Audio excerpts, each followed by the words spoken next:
Bien le bonjour à tous et à toutes, comment allez-vous? Moi, ça va plutôt bien. Aujourd'hui, on se retrouve pour l'histoire de James Joseph Whitey Bulger, qui est donc un ancien chef présumé du Winter Hill Gang et un ancien fugitif irlando-américain qui est donc une branche de la mafia irlandaise basée à Houston. Et surtout aussi, il a été ajouté à la liste des 10 fugitifs les plus recherchés du FBI à partir du 19 août 1999 ou 99.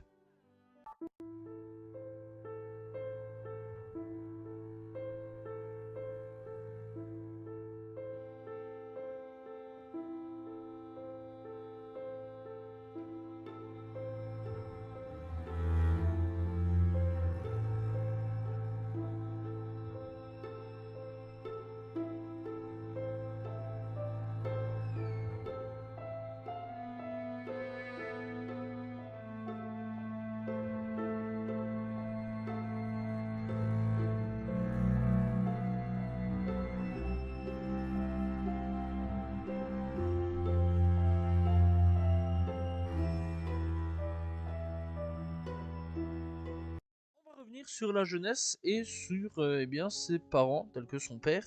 Son père, James Joseph Bulger Senior, venait donc de Harbour Grace à Terre-Neuve, au Canada. Installé à Boston, il a donc rencontré et épousé donc une immigrée irlandaise, John Veronica McCarthy, surnommée Jane ou Jean. Voilà. Leur premier enfant, donc James Jr., est né en 1929. James donc Bulger Senior donc était ouvrier et docker occasionnel. Il perdit son bras à la suite d'un accident de travail dans les années 1920. James Bulger Jr. et ses frères et sœurs ont donc grandi dans la pauvreté. La famille s'installe en 1938 dans la résidence ouvrière McCormack Housing Project, aujourd'hui Old Harbour Housing Project, dans le quartier pauvre du South Boston. Ses frères William, Michael et John P. Bulger réussissent à l'école. James Bulger Jr. donc lui, quant à lui, délaissa rapidement le système scolaire pour entrer dans la petite délinquance. Il a donc été arrêté une première fois en 1943 à l'âge de 14 ans pour vol. D'autres arrestations suivront pour coups et blessures, puis pour vol à main armée. À cette époque, il associait un gang des rues irlandais composé de mineurs connus sous le nom des Shamrock, dit les trèfles pour le symbole national irlandais. À la suite de ces arrestations, James fut envoyé donc en 1943 dans une maison de redressement pour mineurs et il a été détenu jusqu'en 1948. Vu que j'en fais son histoire, il faut bien se dire, ça n'a servi strictement à rien. Peu de temps donc après sa sortie en 1948, il s'engage dans l'US Air Force après avoir effectué ses classes. Il est donc affecté à la Smoky Hill Air Force Base à Salina dans le Kansas, puis plus tard donc dans l'Idaho. En 1950, il a été arrêté pour désertion. Le 16 août 1952, son contrat dans l'armée se termine. Elle reçoit à cette occasion une mention pour service honorable, ce qui signifie qu'il n'a pas terminé l'armée à cause de problèmes de conduite. Rendu donc à la vie civile, il retourne dans le Massachusetts.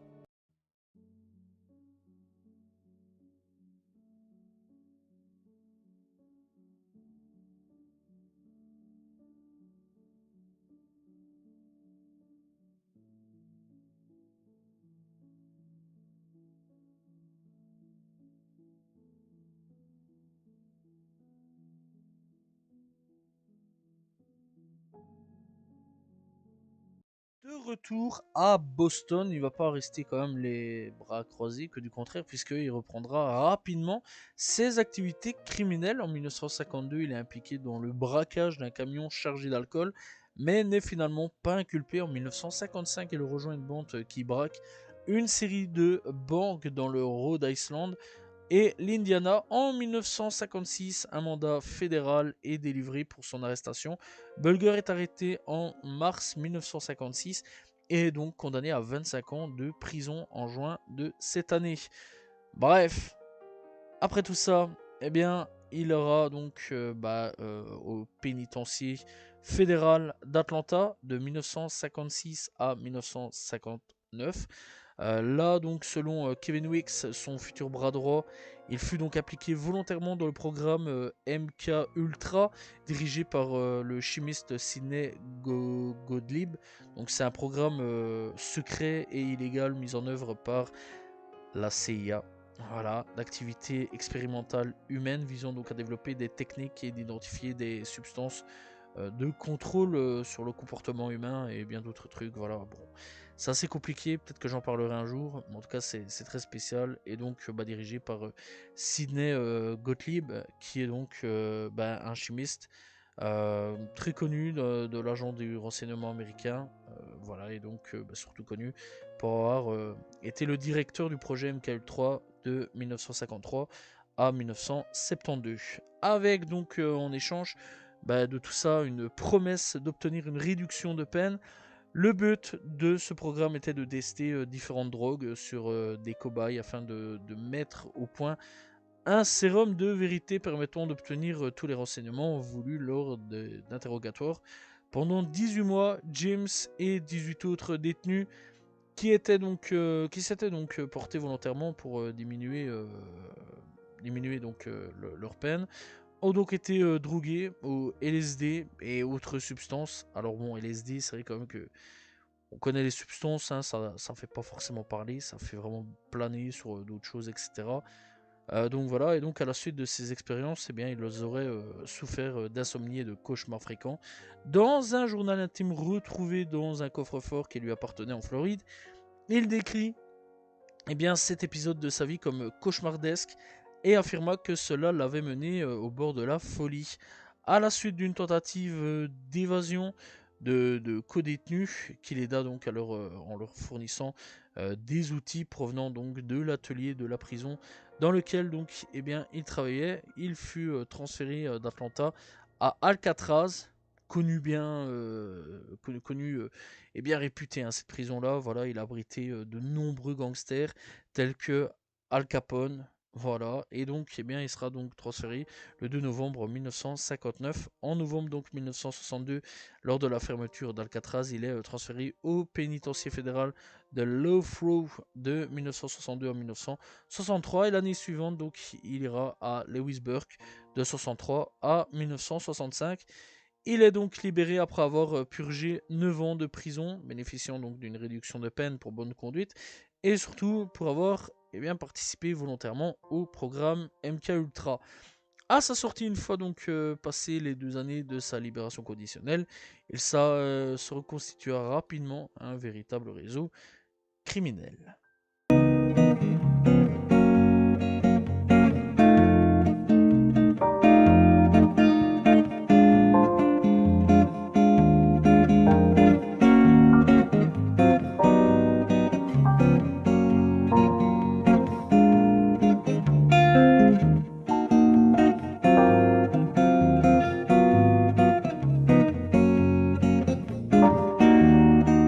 Après sa libération, les conditions de sa liberté conditionnelle lui imposaient de tenir un emploi. Bulger travaille comme concierge à la cour de justice de Boston. Il quitte rapidement ce poste pour aller travailler dans les chantiers de construction, mais dès 1967, il se balance dans les activités de bookmaker et de prêteur, opérant pour le compte de Donald Kaelen, qui dirige avec son frère le groupe mafieux dominant de South Boston, appelé le gang Kaelen. À cette époque, donc, son mentor et un autre membre du gang, William S. Sullivan, appelé Billy O'Sullivan. Une guerre donc de gang débute en 1971 entre le gang Kaelen et le gang Mullen, conduisant donc à une série de meurtres à travers Boston et sa banlieue environnante. C'est à cette époque et cette occasion que, selon Kevin McKix, que Bulger commet son premier meurtre. Et oui, quand même, on est des gangsters, à un moment, faut passer à l'acte. En 1971, et il abat Donald McGonigal, ou McGonigal, voilà, je dirais plutôt McGonigal, le frère du gangster Paulie McGonigal, avec lequel Bulger l'a confondu. Ce meurtre donc entraîna l'assassinat de Billy O'Sullivan en représailles par le gang Mullen le 13 mai 1972. Donald Kaelen est abattu à son tour mettant fin au conflit. Une guerre qui n'a pas duré, quand on regarde, très longtemps quand même. Après tout ça, donc, un accord est trouvé entre le gang Mullen et les survivants du gang donc Kalen, mené donc par James à ce moment-là, sous la médiation de Howie Winter, le leader du gang Winter Hill, basé à Somerville. À partir de ce moment, eh bien, le gang Winter Hill prend le contrôle du crime organisé irlandais de Boston, surnommé Beyond Town, la ville des fèves. Bref, donc leurs concurrents directs sont les membres de la famille mafieuse, Patriarcat. Voilà, après donc la fin de cette guerre entre gangs de South Boston, Bulger commença à utiliser son influence pour supprimer toute opposition en interne. Donc pour cela, il persuade Howie Winter d'autoriser les exécutions d'autres gangsters, Spike O'Toole, Polly McGonagall et Tommy King, issus donc de l'ancien gang Mullen, pour divers prétextes, et donc il assoit ainsi sa place au sein du gang. En 1975, il est approché par un ami d'enfance devenu policier, John Connolly, et commence par son intermédiaire à collaborer avec le FBI, servant d'informateur pour faire tomber les gangs rivaux. Et oui, les balances existaient déjà à cette époque-là. Bref, mais surtout, eh bien, il profite de ce lien privilégié pour échapper aux enquêtes policières et aux poursuites donc judiciaires, à l'arrestation de Howie en 1979 pour le trucage d'un pari et pour sur les courses donc hippiques. Bulger, donc pas inquiet, bien qu'ayant trempé dans ce genre de commerce illicite, prend le contrôle du gang. Bulger a joué donc un rôle très important dans la victoire du gang Winter Hill sur ses rivaux et dans l'élévation du taux de la criminalité dans les quartiers irlando donc américains de Boston. Il devient le caïd le plus redouté de Boston. Il est soupçonné d'avoir eu une implication directe dans l'assassinat d'Eddie Connor et Buddy Leonard en novembre 1975 et aurait tué au total 19 personnes. Ses activités comprennent alors le racket, le bootmaker, et le braquage aussi, mais également de commerçants ainsi que de trafic de drogue. Il consolide ainsi son réseau criminel sans subir une seule arrestation, puisqu'on rappelle que c'était une balance du FBI. Bref, donc bien qu'il soit aussi mis sur écoute et surveillé par la DEA, DEA donc on rappelle, hein, c'est des gars qui ont monté aussi donc une grosse équipe, enfin une petite équipe donc et surtout une grosse opération pour tuer Pablo Escobar. Hein. Voilà, pour dire à peu près c'est qui ces gars-là. C'est à peu près eux qui gèrent tous les abattages des narcotrafiquants. En 1990, une opération, ou 1990, une opération donc anti-drogue réussit néanmoins à démanteler l'équipe de trafiquants de drogue du gang Winter Hill, menée par John Red Shea, âgé alors de 25 ans. Celui-ci donc est condamné à 12 ans de prison ferme, mais malgré la pression des enquêteurs, eh bien, il ne donnera aucune information incriminant Winter Bulger ou ses bras droits, Stephen Flemmi et Kevin Weeks. Remarquant que lorsque la direction de Boston du FBI est impliquée, les enquêteurs sur Bulger n'aboutissant jamais, eh bien la DEA décide en 1994 ou 1994 d'opérer un vaste coup de filet contre le gang Winter Hill sans prévenir les autres services de police. En décembre donc 1984, enfin 94 ou 94, alors donc qu'il est sur le point d'être arrêté par la DEA, eh bien il parvient néanmoins à être informé par Michael Flemmi, un policier de Boston, frère de son bras droit Stephen Flemmi. Et ouais, vraiment, il y avait beaucoup de balance à ce moment-là, et beaucoup d'infiltrés aussi à ce moment-là. C'est fou quand même. Et bien en vacances en Louisiane à ce moment-là, il décide alors de prendre la fuite et ne rentre pas à Boston. Il continue néanmoins à diriger le gang à distance par le biais de Kevin Weeks, qui agit dès lors comme chef par intérim. Stephen Flemmi sera en revanche rapidement arrêté et l'enquête de la DEA donc mènera également à l'arrestation de l'autre dirigeant du gang, Kevin Weeks, en 1996, donc 1996 si je ne dis pas de bêtises. John Connolly, donc, qui avait donné une quasi-immunité à Bulger pendant toute sa période de collaboration à la retraite au moment de ses arrestations, sera finalement condamné à 40 ans de prison en 2002 pour sa complicité donc avec ces malfaiteurs.